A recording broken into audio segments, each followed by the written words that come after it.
Bonjour et bienvenue dans cette nouvelle vidéo manga analyse. Ça fait longtemps qu'il n'y a pas eu de manga analyse sur la chaîne et je pense qu'il y a eu beaucoup de nouveaux entre temps, donc je vais réexpliquer un petit peu le concept. Mes manga analyses sont un type de vidéo où j'aborde un peu plus en profondeur un manga ou un sujet autour de l'univers du manga. Et cette fois-ci, tu l'auras compris, c'est pas une vidéo sur un manga en particulier, mais plutôt sur quelqu'un qui les réalise. Et aujourd'hui, tu l'auras vu dans le titre, on va parler de Boichi, l'un de mes dessinateurs favoris. Mais avant de commencer la vidéo, si t'es toujours pas abonné, c'est le moment de le faire, ça me fait plaisir, et ça fait avancer les choses, tout simplement. Allez, sans plus attendre, je vais vous raconter l'histoire d'un mangaka vraiment pas comme les autres. Boichi, de son vrai nom, Moojik Park, est originaire de la Corée du Sud. Il vient d'une famille assez pauvre, si bien qu'il ne pouvait pas se permettre de s'offrir le populaire magazine Weekly Shonen Jump. Il étudie en physique au collège, dans le but de dessiner des œuvres de science-fiction. Cependant, la première bande dessinée coréenne qu'il créa ne sera pas du tout une œuvre de SF, mais plutôt une série pour le Korean Girls Magazine. Malgré tout, son travail fut quand même très apprécié. Il publia aussi un guide pour apprendre à maîtriser l'art du manga, et petit à petit, il toucha de plus en plus de lecteurs. Ce n'est qu'en 2004 que notre ami débarque enfin au Japon afin de donner un véritable boom à sa carrière.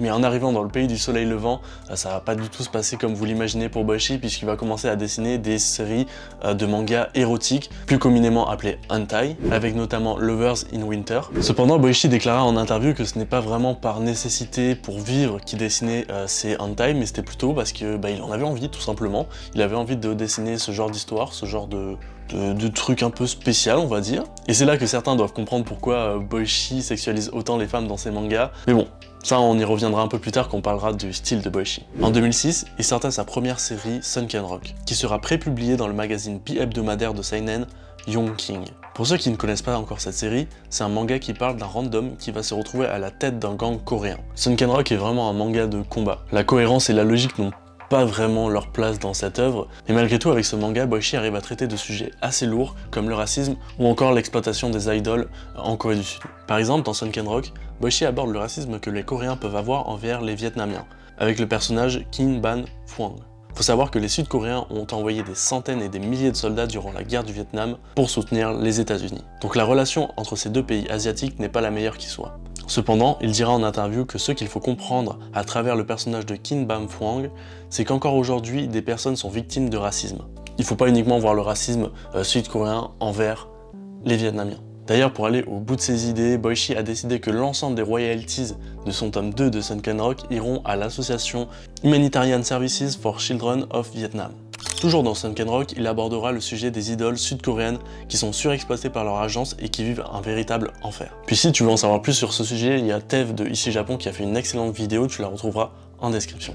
Quoi qu'il en soit, Sunken Rock est une œuvre qui a propulsé Boichi au rang de mangaka confirmé. Ce manga a traversé les frontières et a trouvé son public un peu partout dans le monde, notamment en France où il y a une communauté qui est vraiment fan du travail de Boichi. Après cette aventure, il enchaînait avec des mangas un peu moins connus du grand public avec Wallman ou encore Trigun de Lost Plants. Puis petit saut dans le temps, en 2015, il se fera réquisitionner par la Shueisha pour produire le spin-off du célèbre seinen Terraformars Gaiden Asimov. Pour ce spin-off, il sera uniquement au dessin puisque c'est l'auteur original de Terraformars qui va écrire le scénario. Je le précise parce que parfois ça ne sera pas forcément le cas. Puis pour parler un peu plus en détail du projet, c'est vraiment le style de projet parfait pour Boichi parce que y a du combat mais il y a aussi de la science-fiction et pour rappel, Boichi est fan de science-fiction et il aimerait réaliser un manga autour de la SF. Et effectivement, en 2017, c'est la consécration puisque Boichi est appelé pour dessiner un des mangas qui apparaîtra sur le Weekly Shonen Jump et vous le connaissez certainement tous, il s'agit de Dr. Stone. C'est une véritable consécration pour notre mangaka puisqu'il va être prépublié à côté d'artistes comme Oda de One Piece. Évidemment, Boichi est uniquement au dessin dans Dr. Stone puisque c'est Reishiro Inagaki qui sera le scénariste de Dr. Stone. Bon, même si ce n'est toujours pas une œuvre de science-fiction, on sent que Boichi s'éclate vraiment à dessiner, cette fois-ci, un shonen. Mais malgré tout, durant son travail pour Dr. Stone, il réalisa un spin-off sous le nom de Dr. Stone Reboot Byakuya. Cette fois-ci, c'est un one-shot dessiné et scénarisé par Boichi lui-même, et c'est vraiment de la science-fiction pure et dure, donc là, vraiment, Boichi est dans son élément. On n'en a pas vraiment parlé, mais Boichi est un mangaka extrêmement productif, puisque pendant qu'il dessine Dr. Stone, il a aussi réalisé une série qui parle de robots sous le nom de Origin, un très bon manga en 10 tomes que je vous conseille. Mais il a aussi commencé à adapter le light novel du personnage de S de One Piece, ce qui est assez stylé. Si on m'avait dit à l'époque de Sunken Rock que Boichi allait dessiner officiellement du One Piece, je l'aurais jamais cru. Boichi est un mangaka au style hors pair et je vous propose d'en parler un peu plus en profondeur dans une rubrique spéciale pour ça. Boichi, comme de nombreux artistes, s'inspire beaucoup d'œuvres qui l'entourent. Parmi ses films préférés, on a notamment 2001, L'Odyssée de l'espace, Rencontre du troisième type, Star Wars, Terminator ou encore Alien. On voit encore son intérêt pour les films de SF. Mais aussi, il se documente pas mal et s'inspire beaucoup avant de créer ses nouvelles œuvres. Tiens, prenons l'exemple de Sunken Rock. Pour ce manga, il est forcément inspiré d'un des films les plus emblématiques sur la mafia, Le Parrain. Mais il a aussi regardé énormément de films de gangs coréens comme Number 3, The Presidents, Last Bang ou encore A Bitter Sweet Life. Il dira même que le visionnage de ces films sud-coréens vous aidera à mieux comprendre Sunken Rock, à mieux l'apprécier même. Maintenant parlons plus de son style de dessin. Comme je vous l'ai dit tout à l'heure, là où Boichi se démarque vraiment de ses autres collègues mangaka, c'est sa finesse de trait et la façon dont il dessine les corps humains. Ses personnages masculins sont souvent très musclés et il arrive parfaitement à retranscrire les mouvements et les perspectives durant les scènes d'action. Cependant, pour ses personnages féminins, là il abuse un petit peu. Les personnages ont souvent les hauts des hanches très serrés et des attributs plus ou moins convaincants, on va dire. Disons qu'il sait se faire plaisir, le cochon. Mais Boichi est quelqu'un qui sait s'adapter et selon l'audience et la cible qu'il cherche à atteindre, sa manière de dessiner sera différente. Par exemple, pour Dr. Stone, c'est un shonen, donc c'est un manga qui est censé s'adresser aux adolescents. Donc évidemment qu'il ne va pas dessiner les femmes comme il pourrait les dessiner dans Sunken Rock, qui est un seinen qui est destiné à un lectorat beaucoup plus mature et adulte. Même dans Dr. Stone, on peut voir que le caractère design des personnages est aussi plus ou moins adapté. Les têtes sont un peu plus grandes, les corps un peu plus fins, ça correspond un peu plus au style du Shonen Jump par exemple. Mais c'est pas tout, on peut voir aussi qu'à travers les spin-offs que Boichi a réalisés, notamment par exemple pour Terraform Mars, mais aussi pour le light novel de Ace, il sait aussi s'adapter à un univers tout en gardant sa patte graphique, ce qui est très apprécié et ce qui montre vraiment ses talents de mangaka. Je connais vraiment pas beaucoup de mangas qui pourraient s'approprier l'univers d'un manga comme lui, comme il l'a fait. Pour Dr. Stone, pour Terraform Mars, pour One Piece, c'est vraiment des univers qui sont très différents de ce qu'il fait à la base. Pourtant, il arrive vraiment à s'adapter au mieux, tout en gardant son style, et ça c'est vraiment cool, parce que bon, qu'on se le dise, quand on voit un manga de Boichi, on le reconnaît directement. Ses traits sont vraiment uniques, sont si fins, c'est si beau de le voir aussi dessiner. Je sais qu'il a une chaîne YouTube aussi, on peut le voir dessiner en live, et c'est tout simplement génial.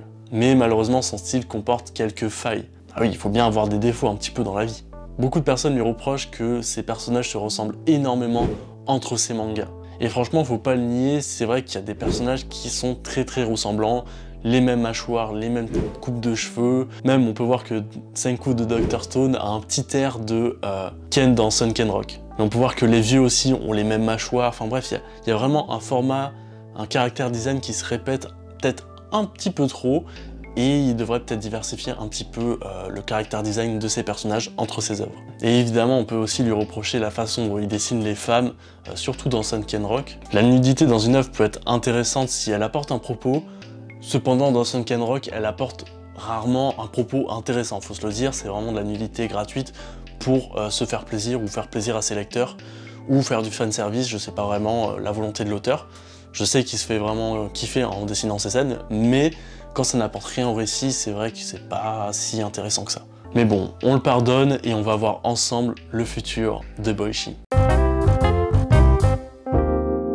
Alors évidemment, en ce moment, son travail sur Dr. Stone lui prend énormément de temps. Parce que oui, prépublier un manga dans le Weekly Shonen Jump, c'est quelque chose de quand même très chronophage. Tu dois rendre un chapitre toutes les semaines. Alors même s'il n'est pas au scénario et qu'il a juste à dessiner, ça prend quand même du temps. Je vous dis tout ça parce que pour l'instant, je pense que tant que Dr. Stone n'est pas fini, il ne va pas commencer d'autres œuvres. Mais bon, nous ce qui nous intéresse, c'est l'après Dr. Stone. Pour le coup, je le vois bien enfin produire sa propre série de science-fiction. Bien qu'il ait un peu fait avec Origin, avec un peu la robotique, etc., je pense qu'il peut aller encore plus loin dans la science-fiction, comme il a fait par exemple pour le spin-off de Dr. Stone. On voit que c'est un style qu'il maîtrise et qui peut faire vraiment des choses fantastiques, pas uniquement au dessin, mais aussi au scénario. Et c'est ça qui est important. Je pense qu'il est possible qu'une maison d'édition japonaise lui fasse confiance pour commencer à éditer son propre manga de science-fiction, dessiné mais aussi scénarisé par Boichi lui-même. et ce serait fantastique et ce serait un peu l'accomplissement de cette énorme carrière qu'a Boichi, cette carrière qui est quand même très originale et un peu atypique, faut le dire. Et voilà, c'est ainsi que la vidéo se finit. Petite parenthèse, c'est la dernière vidéo dans ce décor. Le décor où quasiment tout a commencé pour ma chaîne YouTube. Je vais déménager, je vais avoir un nouveau décor, donc sûrement peut-être une vidéo Mangatech qui arrivera prochainement parce qu'il y a quelques changements qui ont été faits. Sinon, n'hésite pas à t'abonner à ma chaîne YouTube mais aussi à mon Instagram. Les liens de mes réseaux sont en description. Je te souhaite une excellente journée, une excellente soirée. À la prochaine.